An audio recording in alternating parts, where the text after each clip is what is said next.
here. I hope the discussion will also follow.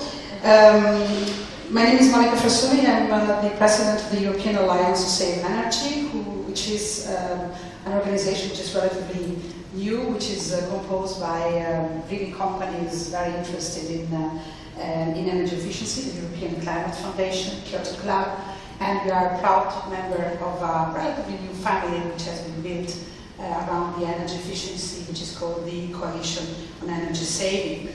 And my three messages in answer to your questions are, first of all, the European Commission needs to choose, perhaps in a clearer way, what innovative really means. And I think that this morning we had some going up and down around this, in the sense that innovation, as you rightly said, does not only mean new. There can be new things that are completely useless and old things that are very useful. So the innovation needs really a definition, and every definition needs a choice. And this is, of course, the core of politics, to choose. And this would be my second point. You need to prioritize. You really need to have a clear priority. And of course, what I believe is that if you have to prioritize on innovation, you have to innovate in things that are useful to make our economy and our society get out of the crisis in which it is in. It is perfectly feasible. It is possible.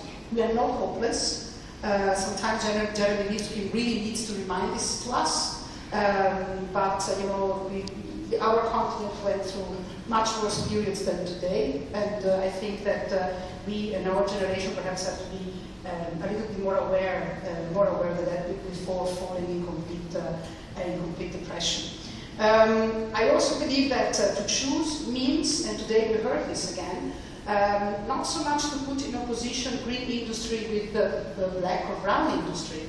That is not the point. But on the other hand, is the black or brown industry does not want to go green and sometimes somehow takes away resources for the green industry and the green transformation of economy and society, I think that there we have a problem and we have to choose. So the fact that we don't have to put these two elements in contraposition to one another does not mean that we don't have to understand that not everybody is going in the same direction, unfortunately, and that we need to get consensus and we need to find, let's say, a way through which these ideas and these innovations can become reality, because at the moment this is not the case. It's not completely the case. I mean, it's not all rosy and easy.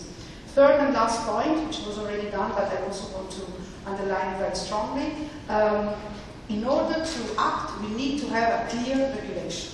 And we have to have a clear regulatory framework at European level. Why at European level it's very important?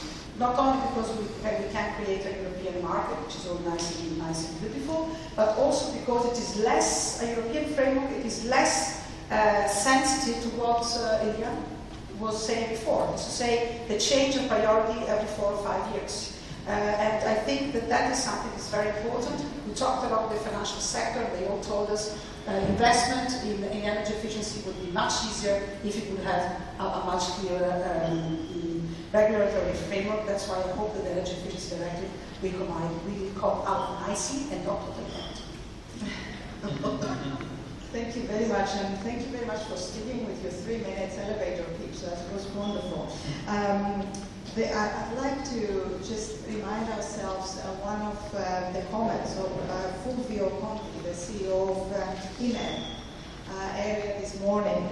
He seemed to say that EU should stop giving subsidies, both for fossil and renewables.